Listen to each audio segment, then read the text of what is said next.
میں اس لیے حاضر ہوا تھا کہ اب آپ سب بچے گھر جا رہے ہو. معاشرے میں اس وقت جو بری طرح جس چیز کا خلا ہے وہ معاشرت ہے، معاملات ہیں، وہ اخلاق ہیں. خالی بالکل خلا ہے. اب آپ لوگ گھروں کو جا رہے ہو، آپ کے والدین زندہ ہیں، آپ میں سے بعضوں کی شادیاں ہوئی ہیں، بہن بھائی ہیں، رشتہ دار ہیں، پڑوسی ہیں. ان کے ساتھ کیسے چلنا ہے؟ دنیا کہاں جا رہی پتہ ہی کوئی نہیں، کیا کرنا ہے، کس کے ساتھ کیسے ملنا ہے پتہ ہی کوئی نہیں. میں یہ چاہتا ہوں جب آپ جاؤ تو اپنے نبی والی زندگی کا مطالعہ کرو کہ آپ گھر میں زندگی کیسے گزارتے تھے. آپ کے ماں باپ ہیں، تمہارے پاس موقع ان کی خدمت کرنے کا، ان کی جانی خدمت کرو، بدنی خدمت کرو. تمہارے پاس کوئی الگ سے پیسے ہیں تو ان کے لیے کوئی پھل لے کر آؤ، کوئی مٹھائی لے کر آؤ، کوئی چیز لے کر جاؤ. ویسے بھی میرے نبی کا فرمان ہے، تم میں کوئی آدمی گھر واپس لوٹے سفر سے تو اپنے گھر والوں کے لیے کوئی نہ کوئی تحفہ لے کے ضرور آئے، چاہے کوئی پتھر ہی کیوں نہ ہو. تو اپنے ماں باپ ان کی خدمت کرو. تلمبے رئیس آباد میں ایک بچہ پڑھتا تھا، تو وہ ٹریکٹر سے گرا اور اس کا انتقال ہو. ٹریکٹر اوپر سے گزر گیا تو فوت ہو گیا. ڈیرہ اسماعیل خان کا تھا، بہت غریب گھر کا تھا. میں گیا ان کی تعزیت کے لیے اس بچے کی، تو اس کا باپ بتا رہا تھا کہ مولانا صاحب جب ہمارا بیٹا گھر آتا تھا تو اپنی ماں کو کوئی کام نہیں کرنے دیتا تھا. سالن بھی بناتا تھا، روٹی بھی بناتا تھا، جھاڑو بھی لگاتا تھا، کپڑے استری کرتا تھا، برتن دھوتا تھا، گھر کی صفائی کرتا تھا، مجھے تیل لگاتا، مالش کرتا، اپنی ماں کی ٹانگیں دباتا، پاؤں دباتا تھا، سارے گھر کے کام اپنے اوپر اوڑھ لیتا تھا. میں اتنا حیران ہوا کہ چلو شکر ہے اگر میں کوئی تھوڑی بہت بات چلا بھی رہا ہوں تو اللہ کا فضل ہے کہ لینے والے بھی اللہ تعالیٰ نے پیدا فرما دیے. مجھے وہ نہیں بھولتا وہ بچہ کہ اس کے باپ نے جو بتایا کہ کیا کیا کرتا ہے گھر میں. بہنوں کو بھی کام نہیں کرنے دیتا تھا، سارے گھر کے کام خود سنبھال لیتا تھا. اپنے ماں باپ کے پاس بیٹھنا، ان سے باتیں کرنا، ان کا حال احوال لینا، اپنے بھائیوں کے ساتھ، اپنی بہنوں کے ساتھ بیٹھنا، ان کا حال لینا. گھر کی تعلیم صرف یہ نہیں کہ آپ فضائل اعمال کھول کے بیٹھ جاؤ اور اسے پڑھنا شروع کر دو. یہ سارے گھر کی تعلیم کے میں آپ کو بتا رہا ہوں کہ اپنے گھر کے خدمت، جھاڑو لگانا، چائے بنانا، یہ کرو گے تو انشاءاللہ تمہارے ماں باپ کے دل سے دعائیں نکلیں گی. خیریت ہے؟ چھٹیاں کیسی گزری؟ آپ کے جانے سے پہلے ایک مجلس ہم نے یہاں قائم کی تھی، اس میں کچھ میں نے چھٹیوں کے کام آپ کی خدمت میں پیش کیے تھے. کوئی یاد ہیں؟ کچھ عمل ہوا؟ اچھا، کیا ہوا کوئی سنا دے.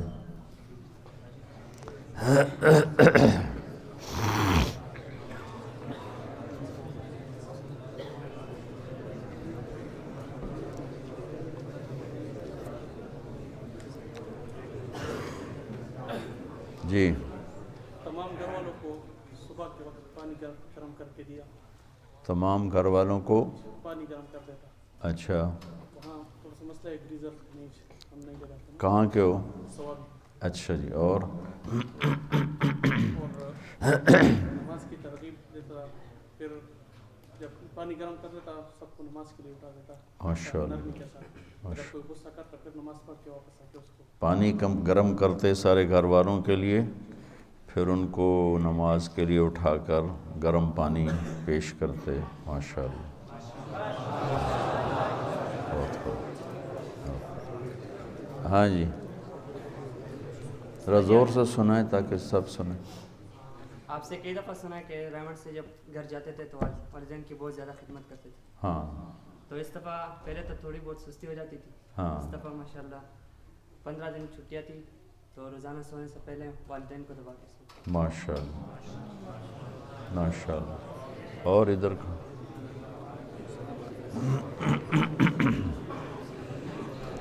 سارے سنیں.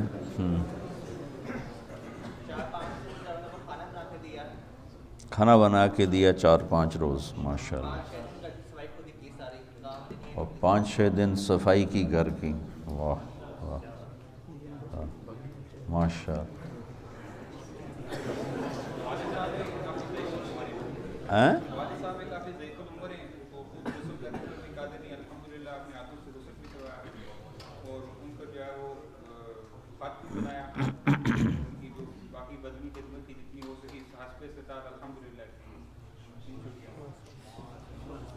ماشاء اللہ ماشاء اللہ. ایک دفعہ میرے سارے چلے گئے اللہ کے پاس. میرے چچا تھے تو ان کا میں خط بنا رہا تھا داڑھی یہ وہ. تو انہوں نے ایک نئی نوکرانی رکھی تھی.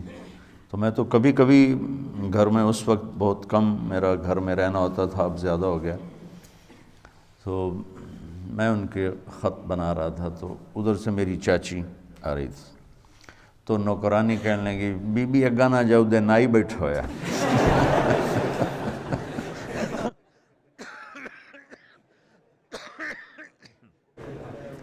تو میری چاچی اتنا ہنسی، اس نے کہا طارق میں تو تا نائی بن گیا.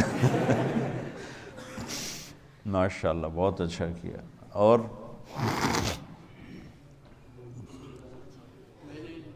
اللہ کے فضل سے برتن دھوئے، جھاڑو لگائی اور والدین کی بدنی خدمت یعنی دبایا والدین کو، اور بھی ماشاءاللہ کافی سارے جھاڑو لگایا، برتن دھوئے، کپڑے دھوئے.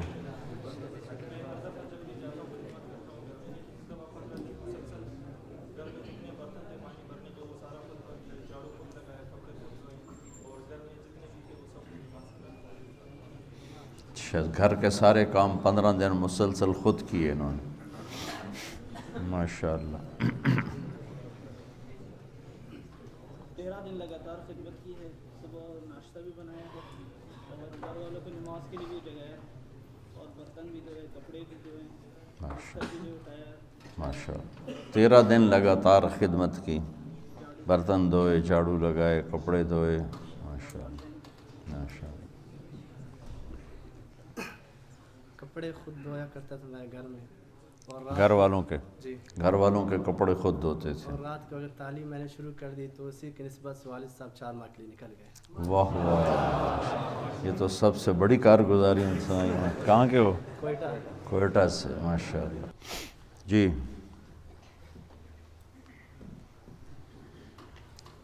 خاندان میں والد صاحب اور کسی اور خاندان میں مسئلہ تھا، اختلافات، 1.5 سال سے بول چال بنتی. ان میں کوئی بیمار تھا، میں 2 دن ان کے پاس ٹھہرا رہا، خدمت کرتا رہا. جب وہ ٹھیک ہو پھر والد صاحب سے صلح کی. 1.5 سال کے بعد بول چال. ماشاءاللہ. یہ ایک اور خوبصورت چیز سامنے آئی کہ کس کے ساتھ جھگڑا تھا؟ سگے بھائی. سگے بھائی کا. ان کے باپ اور ان کے چچا آپس میں جھگڑا تھا، تو انہوں نے کوشش کی تو اللہ نے وہ صلح کروا دی. کسی اور نے صلح کرائی ہو؟ آپ نے صلح کس میں کروائی؟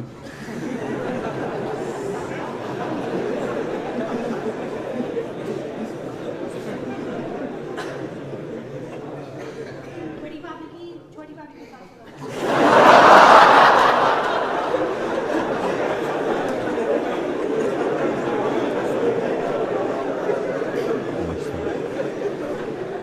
آپ بھابھی کی کرا سکتے تھے اور کس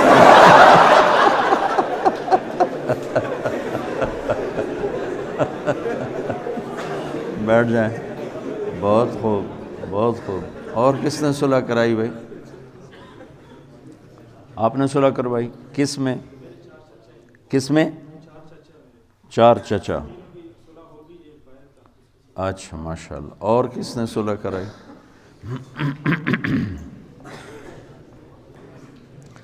خدمت بذات خود دعوت ہے بڑی طاقتور، بغیر الفاظ کے.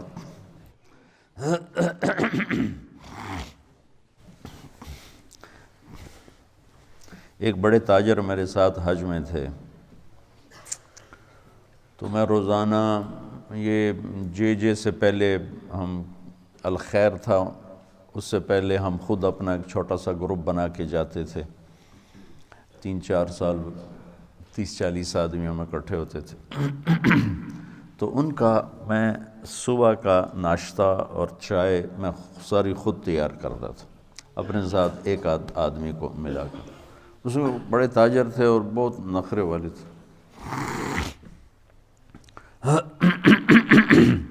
تو روزانہ وہ دیکھتے کہ میں سارے ساتھیوں کے لیے مستورات بھی تھیں، ناشتہ تیار کرتا، چائے بناتا۔ تو ایک دن وہ سوئے رہے، اٹھے نہیں، اور ہمارے مذاکرے کا وقت ہو گیا، اور میں وہ مائک فٹ کر کے ہم بیٹھ گئے۔ میں بات شروع کی تھی کہ وہ اٹھ کے آئے، طبیعت ٹھیک نہیں تھی۔ میں نے انہیں دیکھا تو مجھے خیال ہے یہ تو ناشتے میں بھی نہیں تھے، تو میں نے بیان چھوڑ دیا، سب آپس میں ہی تو ہم تھے، ایک گھر میں ٹھہرے تھے۔ تو میں ساتھ ہی کچن تھا، وہاں گیا، فوراً چائے بنائی، چائے بنا کر آ کر ان کو کپ پیش کیا۔ تو اس دن پھر انہوں نے مجھے کہا کہ میں تیرے بیانوں سے اتنا متاثر نہیں ہوا جتنا تیری خدمت سے میں متاثر ہوا ہوں، کہ آپ نے کہ آپ کی وجہ سے ہمارا سارا اکرام ہو رہا ہے، اور آپ ہی سارا دن ہماری خدمت کرتے ہو، کہ اس نے میرے اوپر بیان سے زیادہ اثر کیا۔